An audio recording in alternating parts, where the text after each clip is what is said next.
Hello and welcome back to the Spotlight Games podcast for episode 151. Today we're going to share our thoughts on Xbox's developer direct from last week. Plus, Phil Spencer says Xbox is going to be supporting Nintendo Switch 2 at launch. And, well, we have a pretty huge announcement to talk about.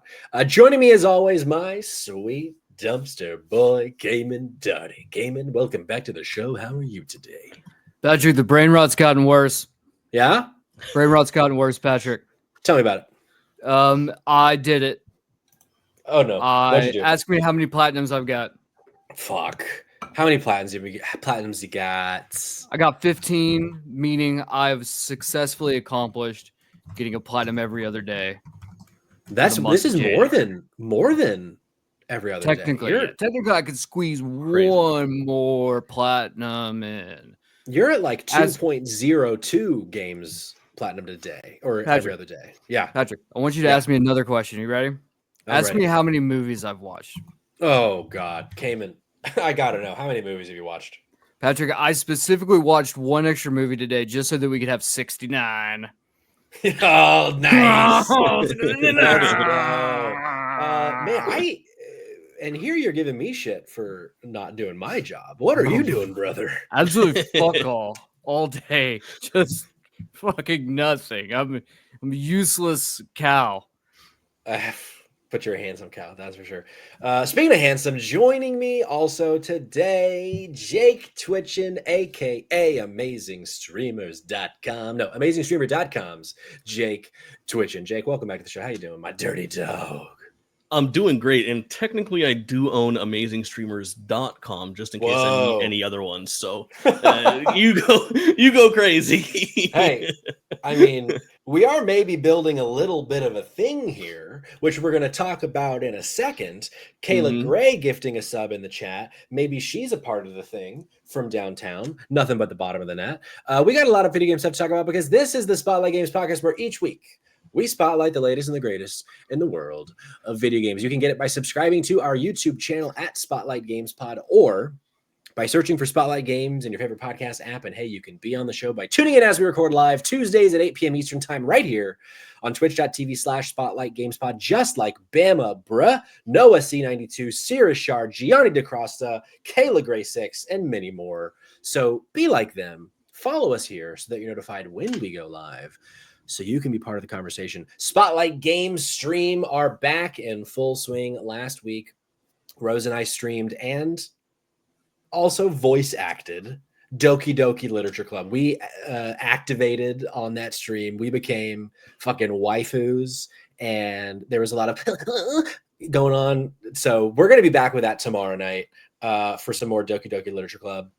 And we might be doing a little other streaming here in the near future with some collabs over at something we're calling Drop In, Drop Out. That's right. If you've been wondering, why is Jake on our fucking podcast so much? Why is Maury here? Why are the JK Games ladies on the show so fucking often? Cognitive Clips, get him out of here. Why is he here all the time? Well, we've been secretly working on a brand new show with all of us at Spotlight Games, all of us at JK Games, the homie here, JakeTwitchin, the gamble we're taking, GWT Mori, and of course, Cognitive Clips each week over on Drop In, Drop Out's Twitch channel. We're going to be streaming, podcasting, having all sorts of fun. Go to dropindropoutpod.com. But for now, maybe you want to just take it in and watch and listen. Let's watch a little trailer. How about that?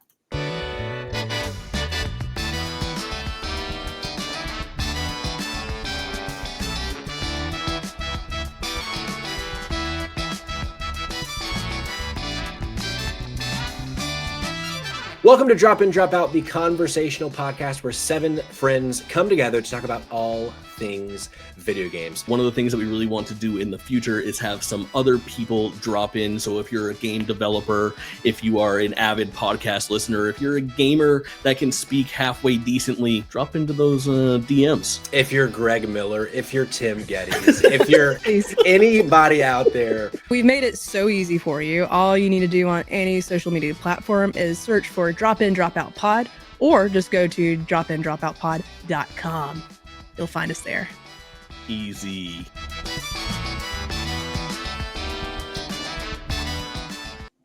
Boom. How about me not changing since we recorded that at midnight this morning? It's been a wild time, man. How about that? So yeah, dropinDropoutPod.com. Go there. Give us a follow on all of our socials. First episode, episode 0 is out now on podcast services and YouTube. For those of you that are regulars here, you might have already seen the episode. It's just a reworked version of our Game of the Year episode from a few weeks back. But we got some new fucking overlays on it. We got some nice little intro that, similar to what we just saw. So go give it the like, give it the thumbs up, give it the watch, give it the subscribe. But then next week, Monday the 3rd, first episode drops, which we're going to be recording, not live this Thursday, but every Thursday starting next week on the 6th. Drop In Drop Out Pod will be live Thursday nights doing a podcast with some mix of the 7 of us. Maybe it'll be all 7. Maybe it'll only be 2, somewhere in between. We'll see. But that's what we've been cooking up. It's finally live. Very exciting. Chat's going off. I might catch up. I might not. Who's to say? But thanks for being here. We appreciate the support. And also, final piece of housekeeping. Join the Discord. Join Spotlight's Discord. Join Drop In Dropouts Discord, also known as Dido. If you hear me say Dido, I'm not referring to the singer unless I start singing, in which I am. But there's a lot of stuff going on. So yeah, join the Discord. Click the link in the bio of the show. Click the link in the bio of our socials. We got dumpster dives. We got shenanigans happening in the Discord. So join it. You're not going to regret it. Speaking of dumpster dives, we start all of our shows here at Spotlight Games with what we've been playing. And we are going to do just that. Dumpster Boy, Came and Darty, I start with you. Actually, before we hold on. I've just been talking. Any thoughts and feelings that y'all want to get out of your chest about Drop In Drop Out? I got to say a bunch of stuff. What do you guys want to say, if anything? Jake, Cayman?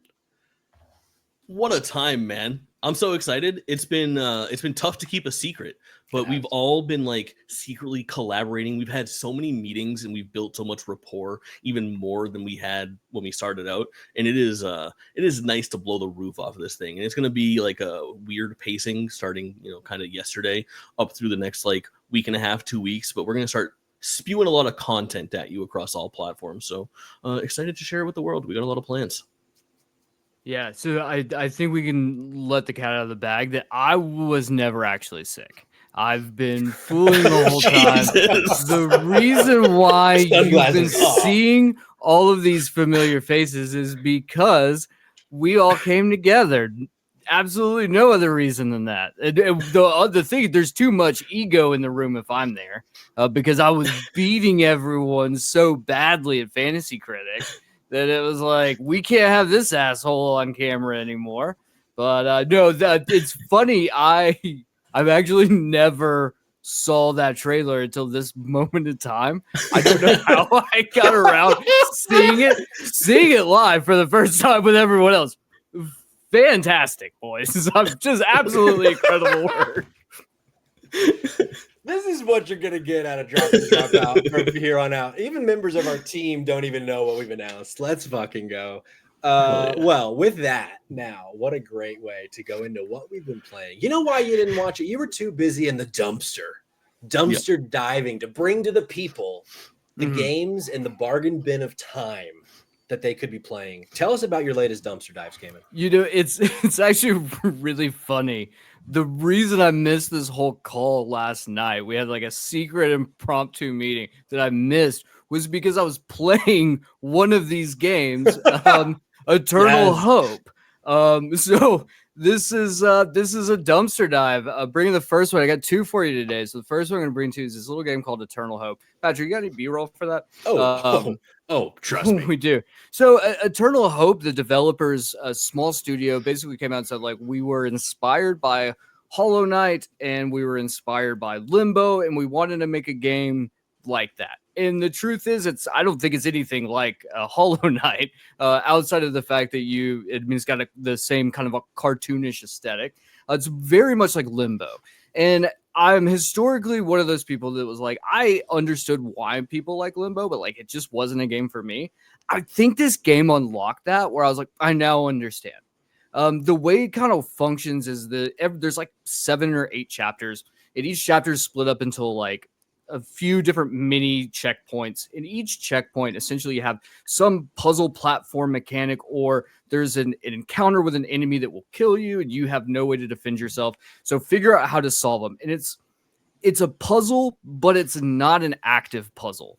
Like, sure, there are times where you might need to move some things, but the way you approach every encounter is like you're solving a puzzle, doing weird, silly things here, there, trying stuff. And it's all trial and error. Like, there are times where you're going to get killed off screen that felt very Souls-like, where you just get killed. And you're like, what the fuck? But the way that this kind of functions is because the checkpoints are so short, is that you can go and die and not feel like you're regressing a ton by like losing. So it kind of is like, hey, try to do weird things. We're not going to tell you how to do anything. Figure it out, but it's going to be just simple enough for you not to beat your head against a wall. And so I was like really enjoyed it. I thought it was a really cool game. I think I snagged it for like $3. So it's currently on sale. I don't think it gets more than like $5 or $6 currently on every platform. I played it on the PlayStation. Really cool time. I definitely think if you were into Limbo, this game's about 3 hours long. It's a great game to jump into. I think that you would vibe with that. So yeah, Eternal Hope, cool little Limbo-esque game from Brazil too. So come to Brazil. Crazy. That game, I tell you what, that was doing something for me. The Nerdlies in the chat saying didn't like Limbo, unsubscribe. LOL JK, of course. But so obviously the Nerdlies a Limbo fan. Kayla Gray 6 in the chat, a Limbo fan. She's put this on her wish list. I will be putting this on my wish list too. If you're saying it's only $3 though, let's just fucking shell out the dough. I made money, right? That's a dumpster dive. You're supposed to you're getting cheap experiences that are really good. That's the whole point. Hell yeah. Well, let's circle back to your next dumpster dive. Jake, what have you been playing? Once again, I've played way too much for not very much time. In the last week and a half, I have checked out Donkey Kong Country Returns HD, Stuntman Ignition for the Xbox 360. That was also a PS2 game. Timely. Lonely Mountain Snow Riders, Ninja Gaiden Black 2 Black, and then Star Wars Episode 1 Jedi Power Battles. Was that a subtitle for Ninja Gaiden 2 Black? 2 Black? Is that? I actually don't know the order in which that doesn't feel good to me. I'm not sure. Well, I want to hear about that because I know we're going to talk about that a little bit later with our with the news of today of reacting to the developer direct. But you had hands on sticks. How did it feel? It feels really good. It is not my type of game, but I am a sucker for just like throwing myself at a game for an hour and a half and playing those opening hours and seeing how it feels. It didn't go so well once I got to the first like real skill check, so I didn't last very long. It may or may not have been live deleted on stream as I got frustrated, but it didn't stop me from appreciating what that game is for people that are into that kind of thing. And it's Ninja Gaiden 2, so it exists in a world like just prior to the Souls-like genre kind of being born and emerging, and it is like one part sort of that style gameplay and then kind of like stylish combat as well. And it's a pretty slick game for being like an Xbox 360 game. I feel like it's the perfect game to remaster. I was talking a lot about that on stream, especially when booting it up. That game with a new coat of paint, you could trick somebody into thinking that game just came out.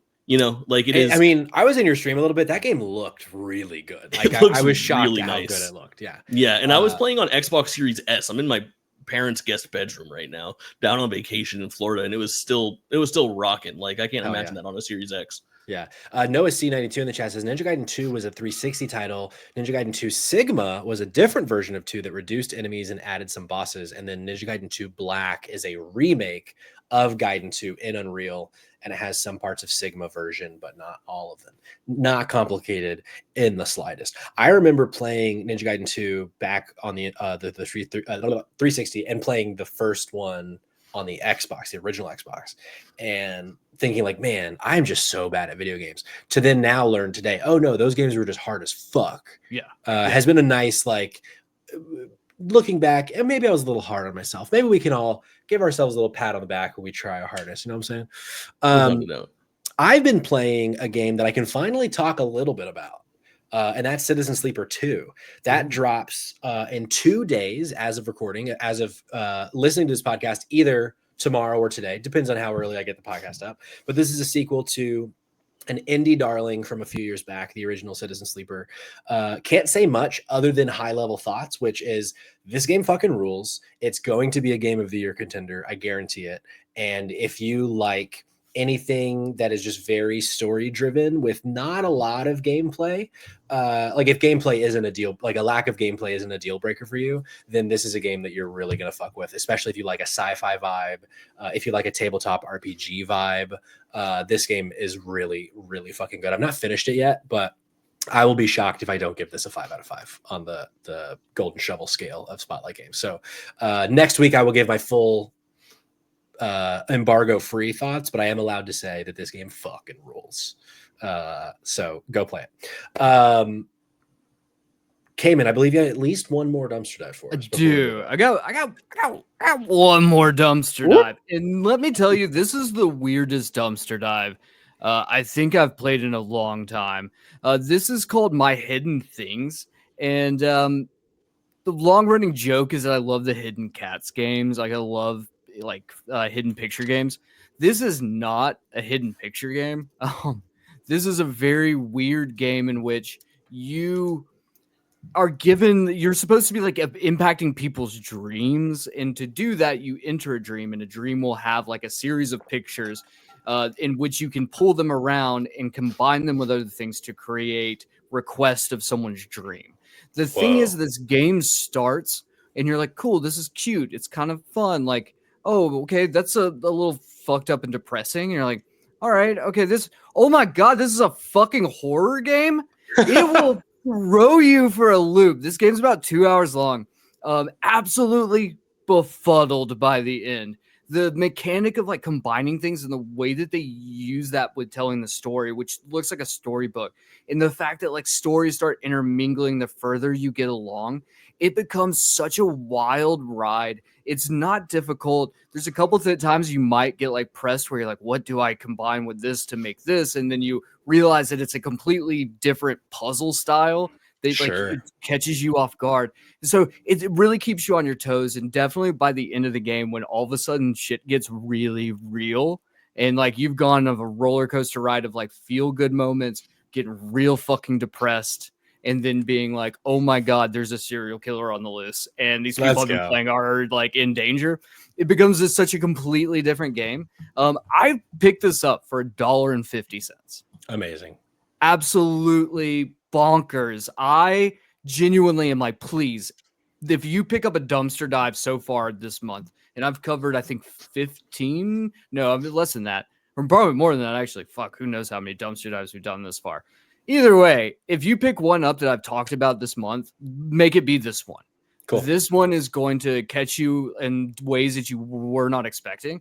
And I definitely think that like the vibes here are off the charts. Yeah, this looks really cool. Also, we have someone in the chat that has played this game. Hell yeah. Holy shit, someone else who played this. So I'm please tell me I'm not crazy. Someone back me up here that's played this game. So yeah, it definitely really cool. Yeah, like highly recommend. Like this is one I genuinely am shocked by. One thing I will say, the developer 6 points or six dots. It looks like this is the only game they've ever made, and they may not exist anymore. I can't find literally anything about the developer, and a lot of times on these on dumpster dives, I try to like highlight developers as well to be like, hey, if you enjoyed this, go check out something else they might have made. This is one of those things. If this is one of those things where I'm like, they just don't exist anymore. There's no evidence that this development team even existed. So this might just be a fever dream. It might be a fever dream. It might also, be. Noah says it's well worth the playthrough if you're not Jake. That sounds right. It does sound right. It does sound right. That might be a game that Rose and I stream. That looks really cool. Yeah, definitely cool. Hell yes. Kayla asks, is this your game? It might be. Okay. Well, that's what we've been playing. What have y'all been playing? Let us know. Kayla in the chat says that she's playing Neva and something else. Oh, Dave the Diver. Speaking of a diver, a dumpster diver. Thank you to Cayman for bringing the heat today. Well, we got some news to talk about. Last week, we had an Xbox Developer Direct. We got news on 3 games that they told us about in advance and a secret game that was revealed to be Ninja Gaiden 4. And then we also got Ninja Gaiden 2, which we were just talking about. But we're going to talk about it. We're going to kind of give our overall kind of general thoughts. Let's start there with what'd you think of the show as a whole? And then we're going to go game by game and kind of unpack what each of the games showed and, what it did for us or didn't do for us. So Jake, let's start with you as our esteemed guest. Overall, what did you think about last week's Developer Direct? Or was that this week? Fuck, was that this week? No, that was last week. No. Last week. God. Thursday or Wednesday or something like that. I love the format of the Xbox Developer Direct. 3 years running. It might be, I guess, pound for pound, probably my favorite show that is put on by any of like the big companies these days. I mean, I get hyped for like a E3 style showcase that has CGI trailers, and the Game Awards last year were really hype with all of the reveals. But there's something about the substance that's brought to the table with an Xbox Developer _Direct. I'm sorry, I have to call it that. There's an underscore. That's how it's typed out. Yeah. Horrible name. Horrible name. But I love the mix of like not only like behind the scenes, you have like the gameplay sections where there is like voiceover from somebody in the production studio or the games director or something like that, explaining what the game has going on, and then additionally you have usually those like hype moments of like the reveal trailer or the new trailer that kind of sends it off, which is really, really rad. There's something cool, or like there's something fun rather about like Nintendo style, like let's check in on what's happening in fucking Pokemon Land, and then they go there. But like I do really like this just hyper produced, see like so much budget into how they produce this, and the people there's like 19 different shots of just people walking upstairs kind of looking at the camera. Like I love that shit. And then hearing from the developers is really cool. So I agree with you. Like I think they knocked it out of the park. Not every game spoke to me, which we'll get to today, but I thought the way that they showed them and the way that the games looked looked really good. And the fact that all of them are coming this year, right? Yeah, all of them. Yeah. The 3 of them are within the next few months, and then they're saying Ninja Gaiden's this year in the fall, but it's probably going to be next year. But it's saying that it's this year. Cayman, what was your thoughts on the Developer Direct? I'm worried, Patrick. Yeah, I'm beginning to get worried that Xbox is getting my hopes up. Okay. I genuinely am worried that Xbox is getting my hopes up just to dash them on the rocks like they've done for the last decade. Sure. I don't trust them. Okay, I don't trust Phil Spencer, but man, outside of the one game in particular, I'm very excited about this year for Xbox. Yeah, and I feel like I did that like last year, maybe the year before, and I was like, fucking shouldn't have done it. But for real, like I mean, I'm just gonna get the cat out of the bag here. Avowed looks fucking astounding, and like getting ready for this stretch of games that are about to be dropping one after another. This is what we're here for, right? Xbox hasn't had one of these years yet. They haven't had one of these years in a very long time. Right. And I feel like they've been priming up, and I feel like this is one of those things where it's like they're giving us one last spoonful of sugar.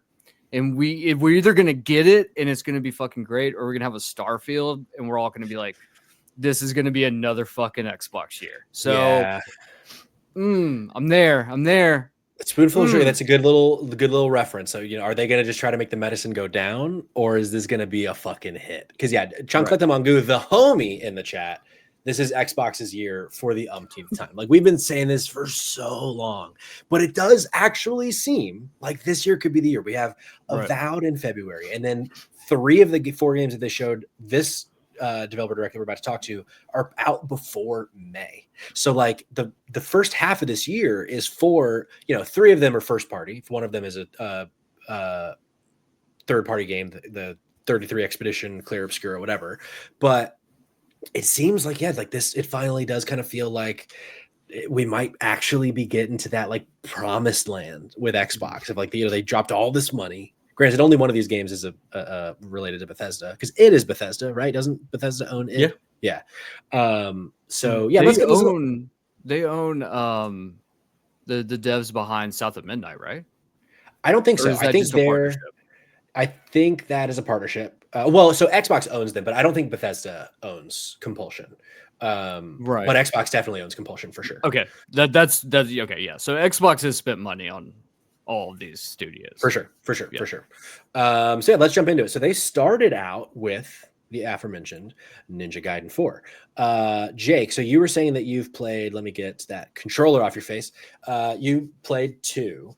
This trailer, though, what did this, I think I clicked, no, this is the right one. What did this trailer do for you for Ninja Gaiden 4?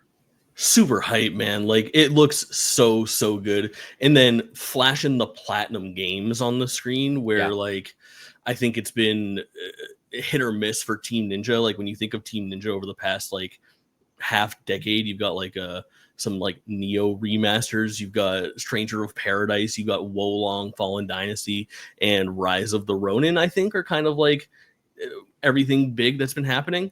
However, next month is Dead or Alive Extreme Venus Vacation, so look forward to that. Not the Venus Vacation.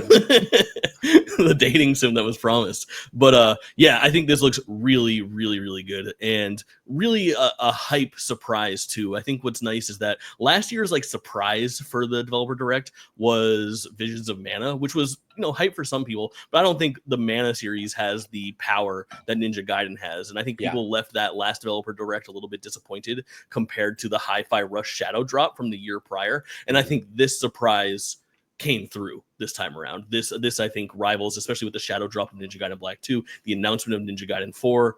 We're in pretty good shape here as far as satisfying people that like a nice surprise. Yeah. Cayman, are you a Ninja Gaiden girly? So Ninja Gaiden and I have a very harsh relationship where I want to love Ninja Gaiden, but Ninja Gaiden does not love me.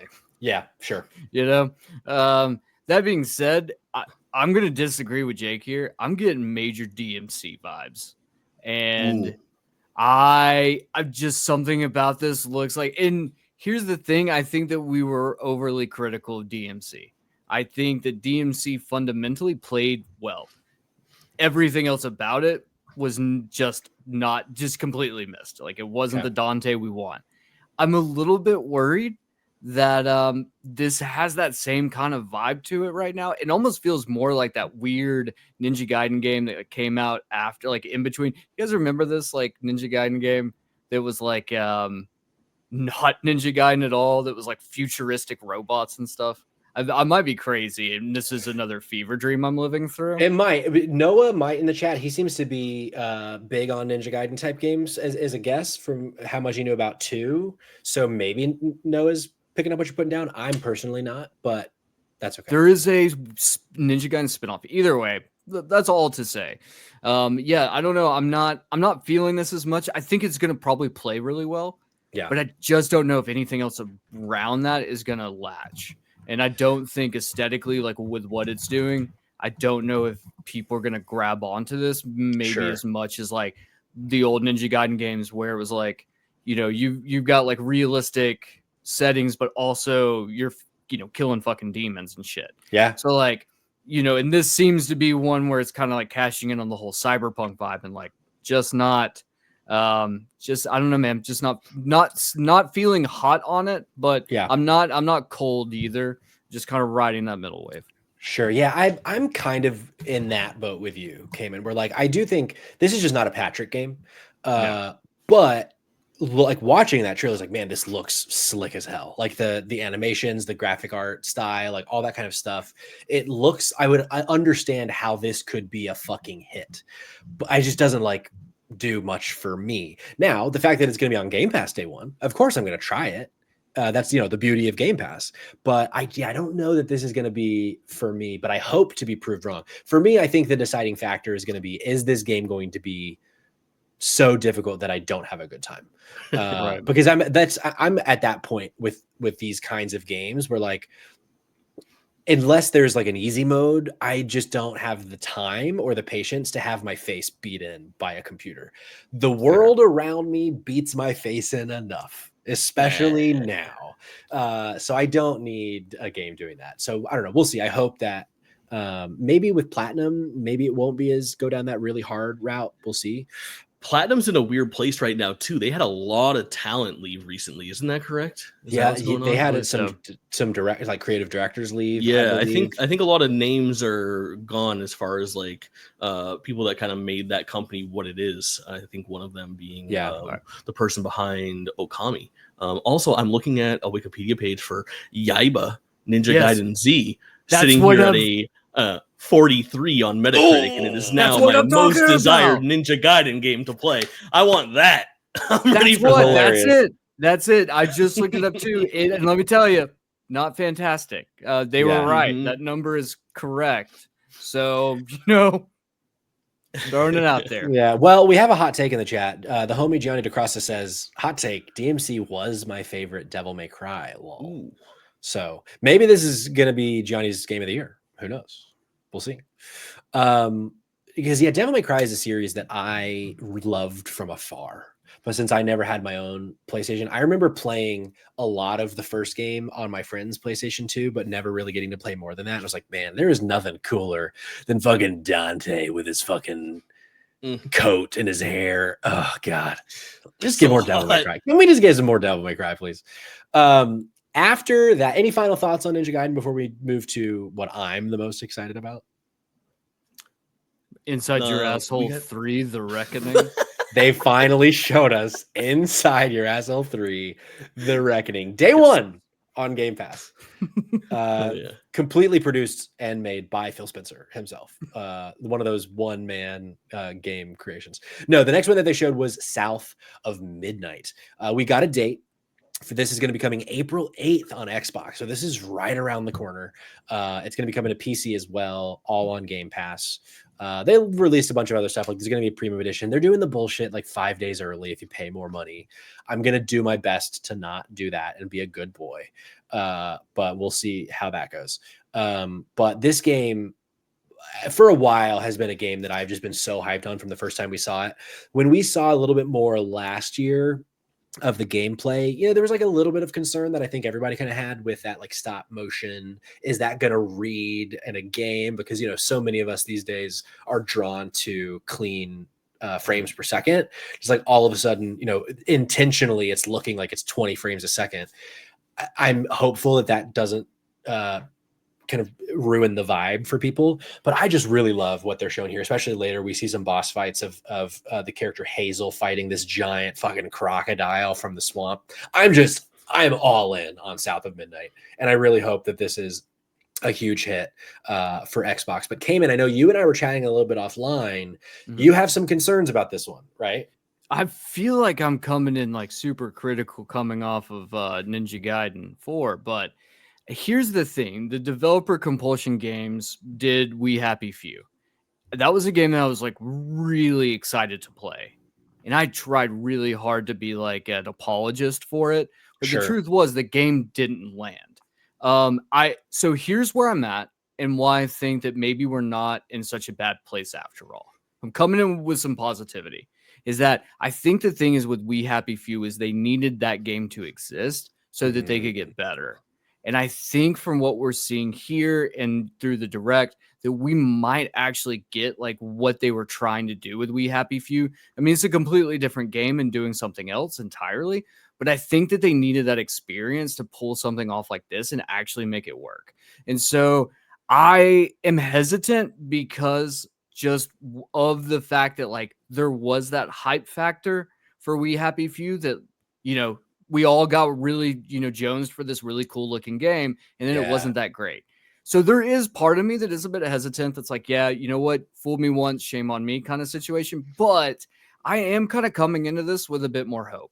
I don't know if this is going to be a game of the year contender, but I definitely think this is going to be a solid 8.5 game. I think a solid 8.5 is probably where this is going to land. And I think for Xbox, that's perfect. Sure. I mean, anything above a 7 will be a win for Xbox because, you look at Starfield, you look at a lot of their other releases for sure. That's a really good point. Also, Chunk Like the Mongoose in the chat saying they have confirmed you can turn off the stop motion. I missed that. So that's pretty cool. But yeah, this game and like it just is oozing style. It seems like there's like a magical realism situation happening. I love that they're like leaning into Deep South culture. But Jake, what's your vibe on this though? take a shot every time they say Southern Gothic folklore. Am I right? We get it. I'm pretty hot on it though. It looks like it's up my alley. The stop motion doesn't sing to me. I don't think it's a big concern to me either. I'm cool with that graphical style, and for the most part, I just think that like when you're actually seeing the main character jump around and cast spells and use the environment, it looks good. It looks like it's right up my alley. I'm a big like third person non-shooter like action game type of person, and it's interesting that this game like it feels like it somewhat bridges the gap almost between like Avowed and Fable in a way, which I sure Fable by the end of the year, where I think that this is going to be a game that is a lot of people's like favorite game of the year, despite not getting like maybe critical acclaim, and it might not be nominated on every list. That's a good. I like that, because I could definitely see this. Whenever the embargo is, hey, Xbox, we'd love to cover it. Let us know. But I could see this dropping 7s and me still being like, hey, this is actually still my game of the year. I could like, I get that vibe for sure. That's a good call out. Catching up on the chat a little bit. Noah in the chat saying an interesting thing. He says he was hotter on South of Midnight before this presentation than I was after it. That's actually something that I saw a fair amount after this bit of South of Midnight. That was a bit shocking to me. Because I thought it looked really good, and we finally got to see like a lot of gameplay, but it does kind of seem like it's maybe getting to the point of, you guys have shown us a lot at this point. Maybe let's just get the game. Right. So I get that. And then, Jerkachu in the chat, our queen Jerkachu. It looks amazing. Love the look of the game. Just hope it's fun to play. Me too. I really Patrick, can I get a quick where the hogs at? Where the hogs at? I know some of them are in the chat. Next up from Xbox in the developer direct. My hand is just stuck over my heart right now. I just can't seem to take it away. Claire Obscure Expedition 33 also got a release date and a whole lot more detail. This game is going to be coming April 24th. And remember, this is a game not made by Xbox. It is made by a French studio called Sandfall Interactive, but it will be an Xbox day one release on Game Pass. However, also coming to PS5, also coming to PC, and this is going to be $49.99, which I think is so fascinating. I watched this trailer and I'm like, this screams AAA vibes to me, and for better or worse, like it kind of in ways reminds me of Forspoken, put your torches away. But so I'm surprised that it's only $49.99. But Jake, what was your kind of initial thought on this game from the direct? I mean, visually, this game could not look more appealing. That UI is one of the prettiest things that I maybe have ever seen. And I know, like, the easy thing to say is like, oh, it's Final Fantasy meets Persona, which is, I mean, that's kind of true. But looking at it this time around, I was pretty impressed at how it looked to be a little bit more like crazy on the fantasy side. There were some environments that I wasn't expecting to see here. The game in general looked a lot more colorful than I feel like I had envisioned it before. And okay, I had actually forgotten about that, but that fucking map, dude, that overworld map. Oh, getting Nino Kuni vibes running around the overworld. Oh, give it to me. Insane. Yeah. In the chat, Noah says French Persona for short. Where my furries That's not at. taken. It's not taken. And Jerkachu says, I sure hope this game runs well. It looks almost too good to be true. That I've not heard anybody put it that way. And yeah, that actually gives me some pause. You might be right on that. Cayman, what did this game do for you? Yeah, I'm with Jerica that it looks too good. I don't believe it. But that being said, it is being published by Kepler, which published Cat Quest 3. So you know what? Who am I to say? Who am I to say? They only make bangers out of right. Kepler, They only publish bangers. Sifu, they publish Sifu. So you know what? I'm just saying they're firing on cylinders or something. I think this is what the youth say, maybe. I think somebody says it. Where the the game looks stupid. It looks too good. And I think what I love the most is the style of like the UI around it. The way that the font with the letters like being like offsetting how like hyper realistic it can look with that like kind of like Persona style like pop is such a cool dynamic that I don't know if we've really seen this before. So I'm like high on it, man. I honestly am like, just show me less, just put the game out and hopefully the game plays the way it looks. Because if it does, then this might legitimately be Game of the Year contender. Yeah, that's so funny. I feel like when I look at it, I get this vibe of like, it reminds me of like metaphor in ways. It reminds me of that like so much style on screen. I just hope that the gameplay backs it up, and I hope that like the story is interesting here. You know, we have Ben Starr voicing the protagonist. I hope someone in the movie or in the game is called Joshua, so we can get another Joshua. But we'll see. But yeah, April 24th, very, very soon. Excited to get our hands on that. Chunk Like the Mongoose says his most anticipated game of the year. Can't wait. All right.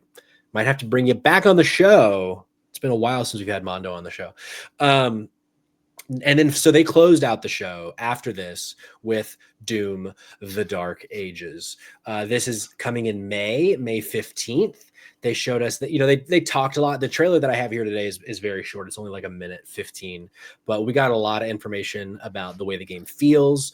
There was just so many like banger lines that they say throughout it. I don't remember any of them off the top of my head, but it seems like this game is going to be, they want you to feel heavy with this shield. They want it to be not as fast as Doom Eternal, but like still maybe have some of the vibes of that game, but they want it to feel a lot different. And so I'm famously not a Doom guy. This has never been my franchise. Even Doom 2016, like I respected it, but it's just, I couldn't finish it. It's just not for me. But this game, it has a style and a vibe that I'm like, this might be a game that I finish, and I hope that I do. Cayman, you're one of the biggest fans of this kind of game, the boomer shooter that I know. What are your thoughts on Doom: The Dark Ages? This is one beefy boy who loves his boomer shooters, and when you tell me you're making me go slower, you can get absolutely fucked. The one thing I don't want to feel in a boomer shooter is like any sort of sluggishness. The worst boomer shooters are the ones that you aren't flying around the map like an absolute madman. Like the hectic chaos of just running for your life, trying not to get hit while also dealing the most punishment known to man to some other creature in your path. Fuck yeah. Let me in on it. I want it. So that was like, I don't like this. And I worry that the boomer shooter crowd, the people who like really ramp this game up and have for, you know, they were the ones that pushed Doom 2016 up there to be like, hey, everyone, Doom 3 was terrible and we all know it. And this game has been in development hell for forever, but you really need to play it. Like without that crowd, Doom 20, we wouldn't have another Doom game if that crowd didn't prop that game up. Then and there's going to be people in the audience who are going to be like, Cayman, you're you know, dumpster boy, your head's been in the garbage for too long. You don't know what you're talking about. Seriously, go look up. You want to see something crazy? Go look up what the hype level was when Doom 2016 came out. Let me tell you, there were no review codes. There were no review codes and people were like, this game is going to suck. And it didn't. It was great. Yeah. Doom Eternal was also great. I don't think it was as good as Doom 2016, but I did like a lot of the stuff they added to it. So I think, and I trust the developers to make a good game, but like really something about that really kind of takes the wind out of my sails when you tell me I need to feel tankier. Like I'm already the Doom Slayer. Like I'm the Doom guy. Like fuck off. Like I don't need, I'm a madman. Let me be a madman. I don't know. That's my opinion, but I think that there's more likely chance this game fucks than it sucks. Okay. And that's a dumpster boy first, brother. Will this game fuck or will this game suck? Jake, where's your head out on this game? 0 for fuck, 1 for suck. Yeah. I'm bring it back. Keep that in the tank. Cautiously optimistic here. I am not a big I didn't play Doom or Doom Eternal. I find they're like kind of gory, a little scary. Not my vibe. I'm a not really into like the horror game, and I know that this is like a little bit louder than that. It's not really the same idea, but they never quite appealed to me. But there was a point in this trailer where they were describing the previous games as, I think they said, in Doom 2016 you run and gun, and in Doom Eternal you jump and shoot, and in Doom the Dark Age you're a fucking tank or something along those lines. Yeah, and it was so I was good. like, Whatever the line was so good. yeah, it's so good. I wanted to say stand your ground, but I think that's something different. Let me see if the article from VGC says it, but keep going. Yeah. Stand and fight. Good stuff from the chat, Cirrus. I really, really like the shield, and that was what kind of sold me. Like, there's a heaviness to the character, not only when you're standing there, but there was a point where you kind of use the magnetism on the shield. You lodge the shield in like an area across a gap, and you kind of use that magnet to pull yourself, and it just barely gives you enough to get over it. And I'm like, ooh, there is something really nice about that heaviness that the character has in this one. I'm in, and honestly, I think it's the Game Pass stimulus package where like it would probably be a hard sell for me to go and spend $70 and give, Doom Reboot 3 for all intents and purposes a try after skipping the first two. But when you have, Xbox Game Pass as a built-in cost, as most gamers should in 2025, I think I'm in, man. Well, okay, hold on. You're not even an Xbox person. Well, obviously you don't get it day and day, but on PlayStation right now, I want to say both Doom 2016 and Eternal are currently on PlayStation's Plus catalog. So if you have, obviously, yes, you do have to spend $70 to buy into the third game, but already paying and having access to them, like, get yourself prepped for it, because let me tell you, there's a lot of fun to be had in these new games. I need to give them another chance. Because Jericho earlier in the chat was saying 10 out of 10 audio design, I think is what she was saying. I can't find it. Yeah, there it is. Audio makes it 10 out of 10. One of the best games, one of the best made games, she says. So it sounds like I got to give this fucking game a shot. I'm ready to stand and fight. And because, it's also the shield of it all is very appealing to me, because back, not the last time you're on the show, but one of the last times you're on the show when we talked about the Veilguard, both you and Jericho were talking about your Rook being like a shield type character. And I know that's what Kame ended up doing too. All y'all talking about throwing your shield and going to your shield. I'm like, fuck, I want a shield game now, because I didn't do that with my Rook. So this might be enough shield action for me to, as you said, stimulate my package. Is that how you put it? What'd you say? Xbox stimulating something? Jake, you said something about a stimulated package. Xbox stimulus package. Yeah. Stimulus. Game Pass stimulus package. I heard what I wanted to hear about your stimulated package. Stimulate away. Oh, come on. So that was everything that they showed us. I think it was one of their best, if not their best, developer directs to date. I'm very excited to see, what's next from them. I would expect the next time we get a developer direct, unless Fable comes out beforehand. I bet Fable's a big part of the next developer direct. But Jake, you were saying that you're thinking that that's maybe this year. Fable? I think Fable anchors the holiday season. I think it's their big game. Okay. I truly think. I mean, I don't think E-Day makes it. That's the other thing that's kind of circulating right now. That they get that out this year, but I don't think that's really a possibility. Question. Maybe. Oh yeah, go ahead, Kim. Do we think though, if they drop Fable or even like Gears 6 to anchor the holiday season, do we feel like Xbox blows their load like too early? Like, I'm not saying that I want Xbox to, like, Microsoft to sandbag to like try to spread or distribute the wealth, but like when you've had 10 years of just not putting out really premier stuff, like, why? I don't feel like it's worth dropping all of your heavy hitters in one go, because games development cycles are 6 years now. So like, I feel like your Xbox, you might run the risk of like not spreading yourself out so that you can be like, but in 2026 we also had Fable and Gear 6, like, or do we think like, it's early enough in the year, like there's no way that they end the holiday season without dropping another banger, or is the bangers now Call of Duty?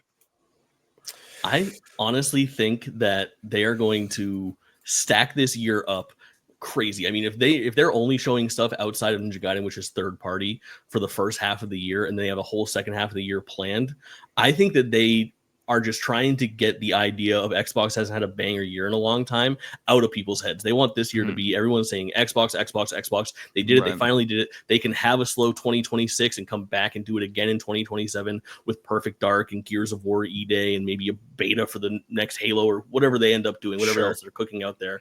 There's a lot of plates spinning over there at Microsoft right now, and we are yet to see what direction they're going to take all of these Activision studios as well. And I know we're going to talk a lot about Xbox still on the podcast, but I think they're gonna load this year up and try to win one, man. So if you're Cayman, you're spreading your load. If you're Jake, you're blowing your load. As usual. 0 or 1. You know what I'm saying? Look, I like to say save your as much of your load as possible. Yeah. No one deserves your full load. Your load retention. I'm saying 1 on the fuck scale, 0 on the suck scale. Let's go. Gianni in the chat says, worth noting all games minus South of Midnight announced for PS5 in the Direct instead of a reactive press statement. I didn't catch that. That's cool. But it does seem, going to our next story, it does seem like Xbox is they're just out here talking.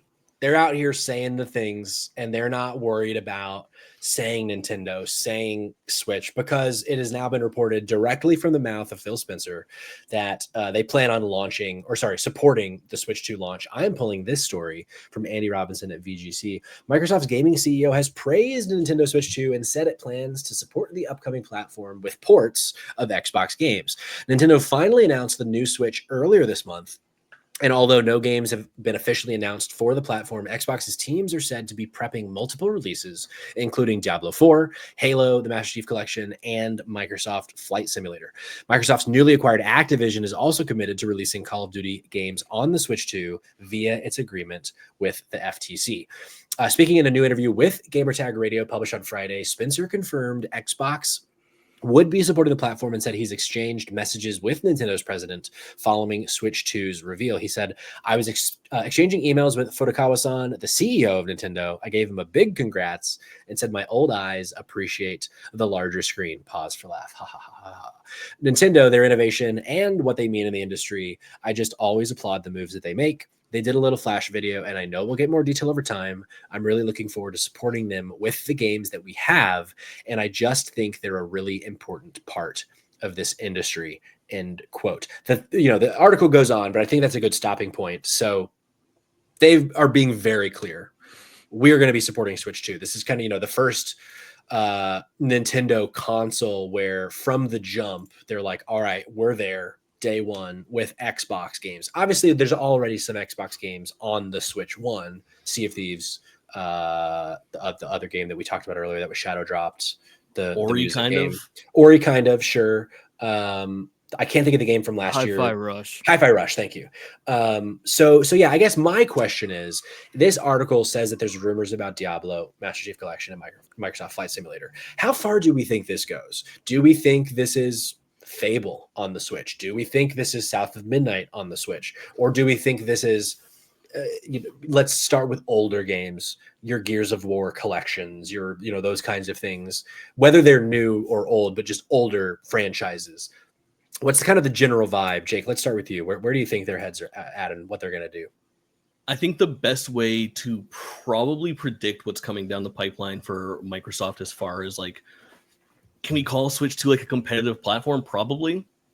Is to look at their cadence for release with Indiana Jones. Drops in December for Xbox. It drops on Game Pass. This is the best place to play it, the earliest place to play it. You can get it on PC as well. But if you want to play it on one of our competitors' platforms, you're going to have to wait a good 6 months and then make it happen. So my guess is they kind of hold back a little bit. But I think this is all so that eventually in some interview, Phil Spencer can point at a PC and be like, that's an Xbox. Then you can point at a phone and be like, that's an Xbox. Then point at a Switch 2 and be like, that's a fucking Xbox. Yeah. Cayman, are you on Jake's side here? Do you think they're going to go that kind of delayed route with the Switch 2? Yeah, so I think it's going to be a mixture of both. I think the delayed route, but I also think the delayed route, I'm going to put it out there. Prediction for this year, by end of year, Starfield's on PlayStation 5. Oh, for sure. Yeah, I like that. So yeah, I think that Xbox is going to kind of use the Switch 2 launch to kind of introduce the idea to its own player base that, hey, we want you to play here, but being part of our community means being part of a larger community as well. Yeah. And so I think that you're going to have them introducing delayed games that are going to be launching on PlayStation. I don't necessarily think they're going to start Switch 2 with delayed launches. I think it works best with Switch 2 to start with releasing, I would say like Master Chief Collection, Gears of War Collection, because they could probably play natively on the Switch 2. But I think something like Fable or Avowed, most likely, because let's be honest, probably is going to struggle on the Xbox Series S. And if I had to make an educated guess, I would think the Switch 2 power-wise is probably just shy of the Xbox Series S. And so I don't think they're going to be able to say like, hey, you can have this native, you can have the cloud version like they did with Kingdom Hearts on the OG Switch, and how you could play all these cloud games and things like this on here. But the system itself just isn't capable of being able to process. Like, you can't just put it up or download it on whatever. So I think they'll do that. But I think that that's going to be introduced when more developers have a way to figure out how to do the cloud on the Switch. And I don't know if because you got to think like it's Microsoft's cloud is proprietary knowledge. Sure. So you're going to have to introduce this to a wider range of your own development staff to be like, hey, you've figured out a way to make it work on the Series S, but now we need you to also figure out how to make it work on the Switch 2. And that's going to have to use this other set of technology. And they're not going to prioritize the Switch 2, Sure. So that's why I just don't think that development bump is going to be put there, hence the delay. That makes sense. I think I agree with y'all. Noah in the chat said something that I've not considered that I hope he's right on. He says Fable delay, but ports of the old ones to tide us over, and those drop on Switch 2. Give me Fable 1 and 2 and even 3 on the Switch. Oh, I'm playing the shit out of those games. Give me Fable the Journey. Oh, give me Fable Legends, please. Oh, yeah. Got him. It's Fable story is so wild, man. Fable 1, 2, 3, banger, pretty much a banger.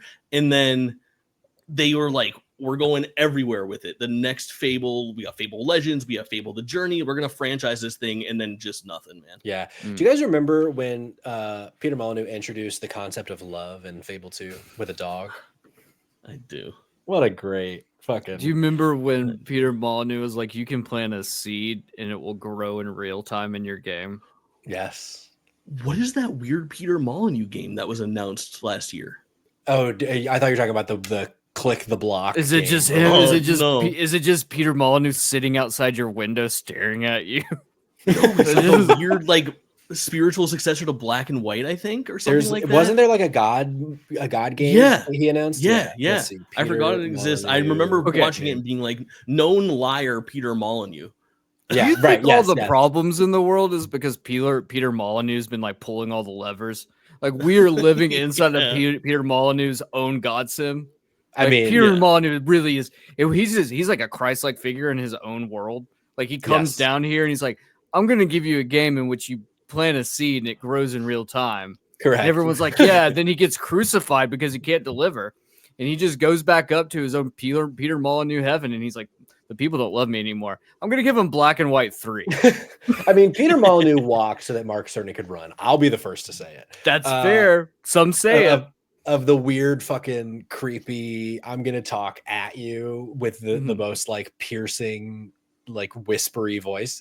But Peter Molyneux back with yet another new take on the God game, Masters of Albion. Because now I remember there was controversy because they were like, you're saying that this game is in Albion, the setting of Fable, and they're like, you can't take the name Albion. It's a city in England. And they're like, no, I'm pretty sure it could actually be copywritten when it's fantasy. Fucking classic. But yeah, we have not heard about Masters of Albion since April of 2024, and something tells me we won't hear about it until at least 2030. But hey, who's to say? Any final thoughts on Nintendo supporting the Switch 2? Fantastic. Hell yeah. Nintendo. Let's I see. hope Yeah, Nintendo it's a supports win. the Switch too. I really do, Yeah. Patrick. I hope the Nintendo supports the Switch too as well. Very good point. Mhm. Okay, well, let's close out the show with some news spotlights of the week. This mostly coming from VGC. Marvel Snap. If you're a Marvel Snap sicko like I used to be, they're going to be offering some in-game rewards for all players that were affected by the TikTok ban, since Marvel Snap went offline for a little bit too. Phil Spencer has reiterated there's no such thing as a true Xbox exclusive anymore, saying Starfield and any Xbox game can go where it makes sense for them to find the right audience. Maybe I was supposed to include that in the last story. Who knows? Resident Evil, this coming from the Dumpster Boy, reportedly being rebooted in Hollywood with another franchise coming from PlayStation Productions. And then if you care about Dying Light, you're in luck. Techland has announced that they're planning many more games set in the world of Dying Light. So Hold on, I want to take a step back to that Resident Evil little spotlight there, Pat. yeah. The director tied to it is Zach Kreger from Whitest Kids You Know, and or the dude who made one of the best horror films in the last couple of years, Barbarian. So there's a legit director that's going to be making a Resident Evil movie. I don't think I realized that's the guy from Whitest Kids You Know. That's amazing. Yeah, it's all the comedians, you know what they say. Serial killers, all of them. Every single one. Why do you think Louis C.K. got canceled? He murdered a man in the back alley. Yeah. They don't want to tell you. The elites don't want to tell you that, Patrick. Into a plant, I believe. Yeah, I think so. And then last one, Bungie has revealed Destiny 2's third episode, Heresy, ahead of a February release. I thought their whole thing was like this, whatever the last one was like the big finale. But now there's a new episode. I'm confused. Jerkachu, if you're still in the chat, guide me to the promised land. I'm confused. Destiny Star Wars collab announced today as well. How about Stormtrooper? Whoa. Hot All ticket. right. Well, that's our show, folks. Thanks for being here. What a lovely day for us. Spotlight Games now owned by Drop and Drop Out Corp, owned by Microsoft, owned by Phil Spencer. Thanks for being here. A great, engaging chat today. Shout out just a few names I see here: Sear Shard, Noah, Bama Bruh, Swanky Joinkers. This is just Jake's chat here. We love to see it. And then everybody from earlier, thanks for being here. We got some subs, we got some follows. What a beautiful time. Jake, where can the folks follow you now that we are in bed together? Well, of course, I am still at amazingstreamer.com, JakeTwitchin on all platforms, however you find it easiest to find me. But why don't you skip all that and just go to Drop In, Drop Out Pod, wherever you would like. .com, Twitter, Twitch, YouTube, Instagram, TikTok. You'll find it. How about you, Dumpster Boy? Oh, you can pretty much find me everywhere at the Dumpster Boy. We're trying to synergize here, bring all of the platforms that are under all my other aliases together. Some of them are like Cummy Leather Pants. I'm known as that around some parts of town. But we're just trying to bring it all underneath the Dumpster Boy. I'll say this, and Lord knows what'll happen soon in the future now that we are owned by a mega corporation. Yeah. But if you want to go to the Spotlight Games Discord, and that's where I post all of these reviews. There were some dumpster dives we didn't even talk about tonight. These are just two I wanted to highlight. So I'm constantly posting written reviews on our Discord, so you can go find those there if you're interested in low budget, small, like if you want games on a dime kind of thing that are like good hidden gems. Come check out those reviews there. It's a good time. But also, join us on Discord at, Drop In, Drop Out, because from what I've been seeing, my phone's been blowing up. A lot of animal pictures have been posted lately. And you don't want to miss out on that. You don't want to miss out on that. So go to the Discord. It's going to be a good time. You can follow me at PShorty, but like Jake said, just go to dropindropoutpod.com. That has all of our socials. It has all of our shows, all the links that matter. We're going to be cooking up some good shit from here on out. This Monday, first episode of Drop In, Drop Out Pod of the new show, not just fucking hashing bullshit Spotlight Games episodes. And then that Thursday, our first live episode. So next week is the week to be here. a peek behind the curtain. We planned on launching next Monday, but the opportunity arose. We said, let's get cooking. Let's launch on fucking Kinda Funny Games daily. So shout out to the crew over there for letting us do that. Let's pay it forward. We got a hop in chat today. Let's go raid friend of the show, the Dan Good Show. He's playing some Fortnite. He's a good dude. Plays games on Tuesday nights when we record because he's a fucking hack. Like, change your schedule for Spotlight Games. But go send him some love. But thanks for being here. We'll be back next week and tomorrow night for some Doki Doki Literature Club. But in the meantime, go give the Dan Good Show some love. But we will be back. Thanks for being here. Bye-bye.